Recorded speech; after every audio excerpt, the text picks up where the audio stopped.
Water comes to us from many different sources, and according to the U.S. Environmental Protection Agency, more than one-half of the water provided by community water suppliers comes from surface water. Every surface water supply has its own unique set of characteristics, and each must be treated to meet federal, state, and provincial drinking water quality standards. Despite these many variations, the goal of every water treatment operator is the same: to provide safe drinking water to the customers they serve. Even when source water looks clear and pristine, it may contain contaminants that potentially can cause aesthetic problems or pose a threat to public health. Small particles, seen and unseen, can cause the aesthetic problems of unwanted color, taste, and odor. They can also harbor harmful bacteria, viruses, and protozoas such as Giardia and Cryptosporidium. These particles may be comprised of algae, plankton, bacteria, viruses, protozoans, organic matter, and inorganic solids such as clay, silt, and fine sand. One of the most important characteristics operators must evaluate is the source water's turbidity. Turbidity is a general term that refers to the suspended matter or non-settlable solids which can make water cloudy. An operator knows that if the water is turbid, that there are suspended particulates, but the operator doesn't know if those particulates can or will cause health problems. Not all the particles that make up turbidity are a public health concern by themselves, but they can protect pathogens against disinfection. Naturally occurring particles, clay, and inorganic bits of clutter can shield the pathogens from the disinfectant contact, making the disinfectant less effective and less likely to inactivate the pathogen. So, it's important to remove the turbidity, not just to remove the pathogens, but also to allow the disinfectant to work more effectively. One way to measure turbidity is the use of a turbidity meter. According to the US EPA, a turbidity meter consists of a light source that illuminates a water sample and a photoelectric cell that measures the intensity of light scattered at a 90-degree angle by the particles in the sample. It measures turbidity in nephelometric turbidity units, or NTUs. Meters can measure turbidity over a wide range from 0 to 1,000 NTUs. A clear mountain stream might have a turbidity of around 1 NTU, whereas a large river like the Mississippi might have a dry weather turbidity of around 10 NTUs. If the particles are sufficiently small, possibly during or after the filtration process, an even more precise and sensitive tool called a particle counter may also be used to supplement turbidity data. Because of the aesthetic and potential public health problems associated with turbidity, water utilities pay close attention to turbidity levels as the water passes through the treatment plant. The most common method of removing turbidity is called conventional treatment, which is a combination of coagulation, flocculation, and sedimentation, sometimes called clarification, followed by filtration. Here are the terms as defined by the AWWA Water Dictionary. Coagulation: the process of destabilizing charges on particles in water by adding chemicals, usually coagulants.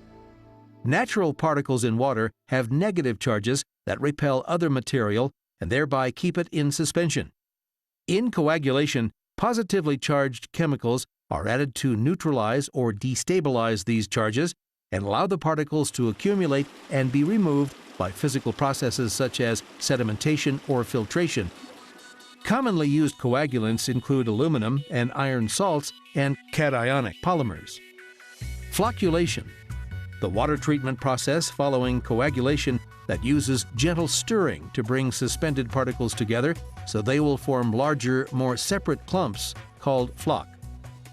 Sedimentation: a treatment process using gravity to remove suspended particles. Filtration: the removal of suspended materials in a fluid stream by passage of the fluid through a filter medium. To summarize, coagulation and flocculation agglomerate turbidity into larger, heavier particles that can then more easily be removed by sedimentation and clarification before filtration. Filtration is typically accomplished using rapid sand or mixed media filters, but slow sand filters are still in use in some areas. Likewise, newer technologies, including different types of membrane filtration, are also available to utilities. For the purpose of this program, conventional coagulation, flocculation, sedimentation, and filtration processes are illustrated for the removal of particulate matter from turbid waters. The particles that cause turbidity consist mostly of non-settlable solids. These particles typically do not settle out of water because of two factors: particle size and the natural repelling forces between particles. Non-settlable solids are broken down into three types. Suspended solids, which include fine sand and silt, range in size from 1/10 to 1/100th of a millimeter in diameter or perhaps smaller. They are held in suspension by the natural action of flowing water. The smallest of these particles don't settle quickly, so for practical purposes are considered non-settlable. Smaller yet are colloidal solids, which measure from 1/1000th of a millimeter or 1 micrometer to 1/1,000,000th of a millimeter or 0.001 micrometers in diameter. These very fine clays, bacteria, viruses, and color-causing particles are essentially non-settlable. Unaided, they would take days or even months to settle out. They must be coagulated to become settleable and filterable. Dissolved solids can be the size of a molecule. These are trace metals, organic chemicals, and salts that can cause public health, taste, odor, and color problems. Some can be removed by chemical coagulation. Others may require additional treatment, such as ion exchange, adsorption on activated carbon, nanofiltration, or reverse osmosis. In addition to their small size, another reason colloidal particles resist settling is called zeta potential. Zeta potential keeps the small particles suspended in the water separate due to their natural repelling electrical force. Most of the particles that create raw water turbidity have a negative charge, and like charges separate rather than attract and combine. To overcome the zeta potential and increase particle size, operators rely on a chemical treatment called coagulation. Coagulation is the addition of chemicals to destabilize the electrostatic forces of non-settlable solids.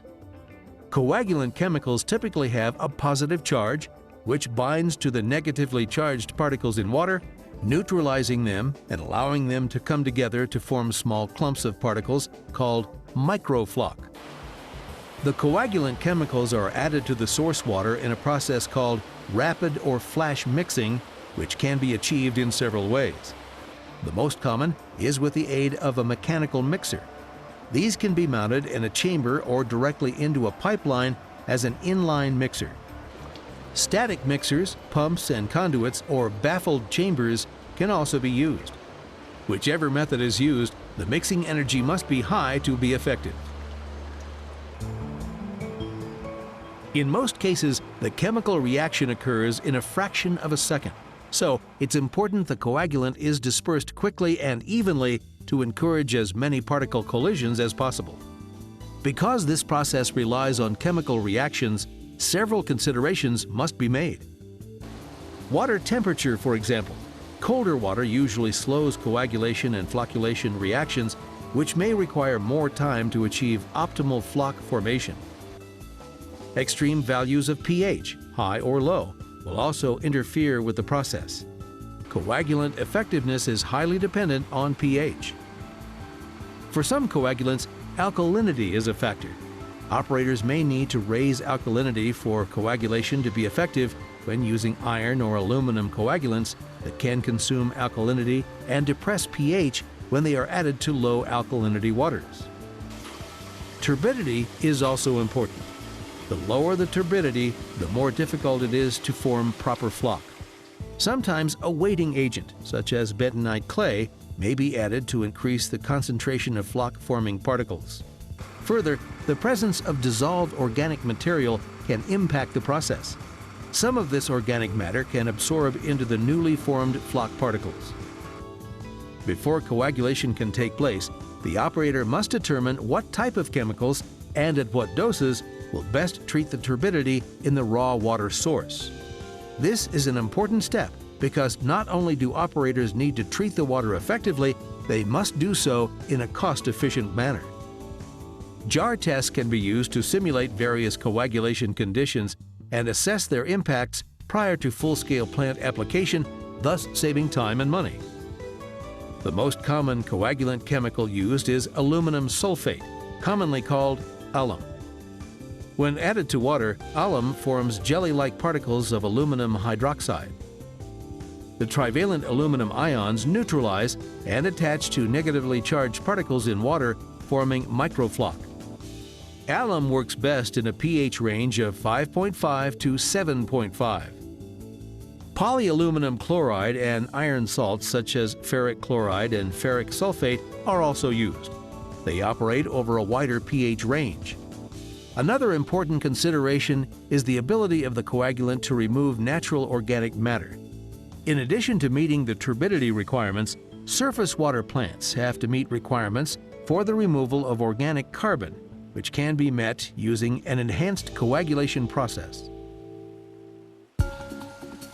Coagulant chemistry has advanced over the last 20 years, and new compounds have been developed to improve coagulation, including polymerized aluminum salts, blends of inorganic coagulants in addition to alums and ferrics that all provide benefits to improve the clarification process.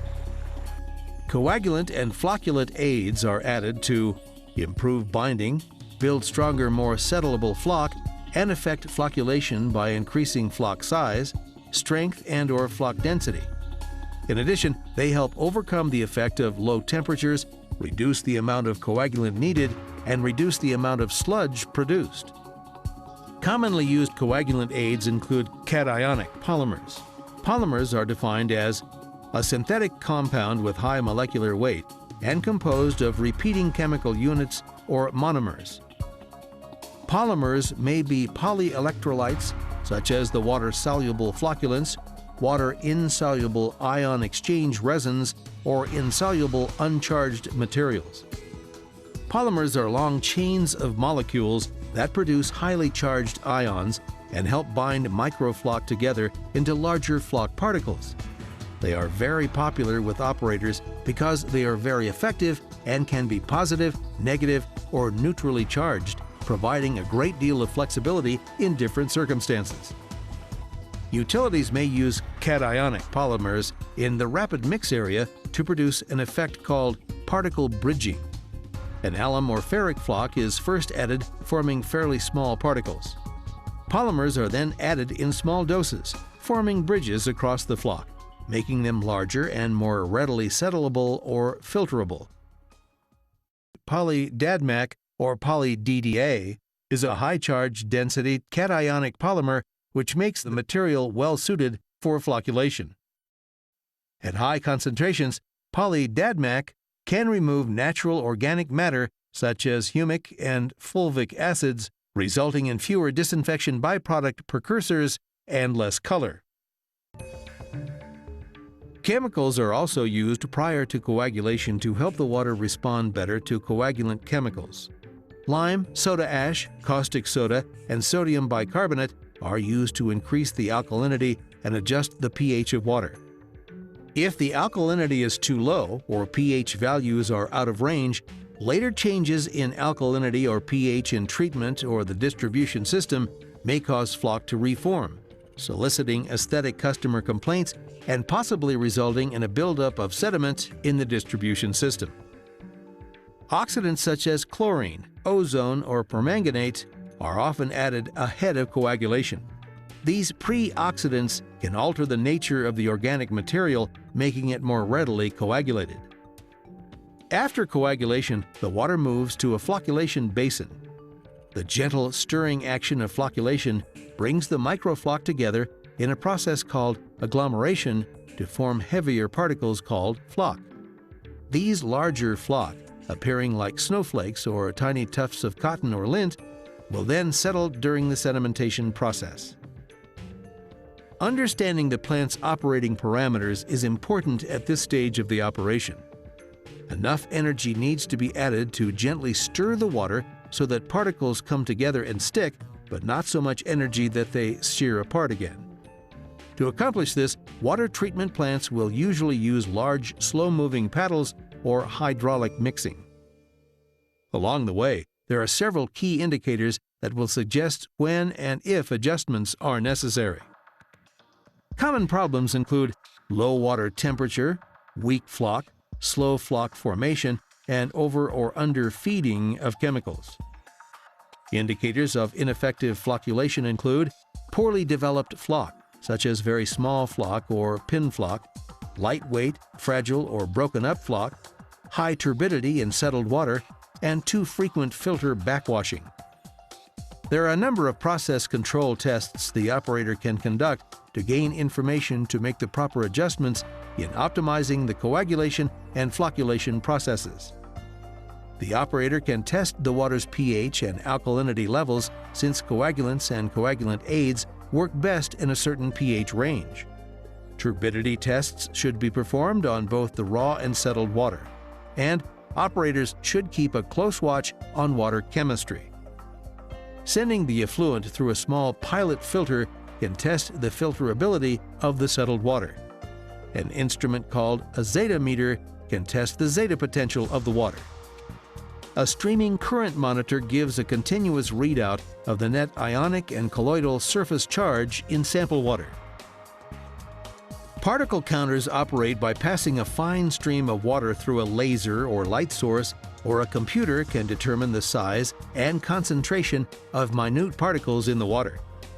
Particle counters are more sensitive than turbidimeters and give more information than turbidimeters regarding particle size and concentration, but are more expensive and more difficult to adjust, operate, and maintain. Particle counters are more commonly used to monitor the clear filter effluent, not the flocculation process. Visual inspection is also important. Proper basin lighting allows operators to view floc development at critical stages of formation. Operators sometimes dip a sample from the flocculation basin and examine it under better lighting in the lab. And finally, jar testing has proven to be very effective. Jar tests are a good way for the operator to examine the chemical dose as well as mixing times and speed. A jar test can simulate the full-scale plant's mixing and settling in a laboratory setting with many possible adjustments under consideration. Once proper floc has formed, it must be separated from the water through sedimentation or clarification. This process takes place in a rectangular, square, or round tank called a sedimentation basin or clarifier. It should be noted that direct filtration plants do not include a sedimentation or clarification unit process. Solid particles are kept in suspension in water as long as it flows with sufficient velocity and turbulence. Sedimentation removes floc by slowing the flow of water and decreasing turbulence. The heavier floc particles drop to the bottom, and clarified water is collected from the top for filtration. Traditional sedimentation basins have 4 zones. 1. The influent or inlet zone decreases the velocity of the incoming water and distributes the flow evenly across the basin. 2. The settling zone provides the calm area necessary for the suspended material to settle. 3. The effluent zone provides a smooth transition from the settling zone to the effluent flow area. It's important that currents don't stir up any settled solids and carry them into this area. 4. The final zone is the sludge zone, where settled solids are separated from other particles in the settling zone. There are many variations in design for sedimentation basins. The 2 most common types are rectangular and circular clarifiers. In a rectangular clarifier, water flows across a rectangular basin. A circular sedimentation basin can be either center-fed or perimeter-fed, where water is introduced to the clarifier in the center or on the perimeter, where the water is allowed to flow unperturbed throughout the basin. Plates and tubes may also be used to increase the surface area available for settling, allowing for increased flow rates and enhanced settling in a smaller basin. As water travels up through them, instead of having to settle as much as 10 or 15 feet, particles have to settle only a matter of inches to reach the surface of a plate or tube. As particles continue to settle out and build up, they can slow down the tube or plate and eventually settle to the bottom of the basin. There are many alternatives to traditional sedimentation, including upflow clarifiers and high-rate clarification processes. In some cases, a weighting agent such as fine sand is added to help the flock settle faster. In other cases, the process is upside down, and small air bubbles are added which allow the flock to float to the surface where it is then collected. Some processes combine coagulation, flocculation, and sedimentation into one basin. In an upflow solids contact clarifier, the influent is passed through baffled zones for coagulation and flocculation. The flocculated water then flows upward through the sludge blanket at the bottom of the tank. The existing sludge blanket reduces the velocity of the incoming flock, in effect filtering flock from the water as it travels up through the basin. One alternative treatment process for low turbidity water with flock that resists or may be slow to settle, such as raw waters impacted by algae, is dissolved air flotation, or DAF. Dissolved air flotation is an alternative clarification process that uses micro air bubbles to attach and float flock particles and suspended solids to the water's surface. Removal of flock particles occurs through simple perimeter overflow, or the flock can be skimmed off the basin surface. Clarified water flows to the bottom of the basin and flows on for further treatment. Sludge removal can be done manually or more commonly by mechanical means. Some plants use hoses to wash sludge down a drain. Others have mechanical scrapers installed to scrape the sludge away. Some have traveling vacuum units that draw the sludge up like a vacuum cleaner. DAF sludge is thick and will not require thickening before dewatering. It's important for the operator to monitor the process and have goals that indicate acceptable performance. Turbidity is a good test of determining how effective the process has been. If there is little change in the turbidity of the raw water versus the settled water, the process may require troubleshooting. Throughout the process, the operator should keep detailed records. It's important to note the changing raw water quality parameters and chemical doses that worked effectively.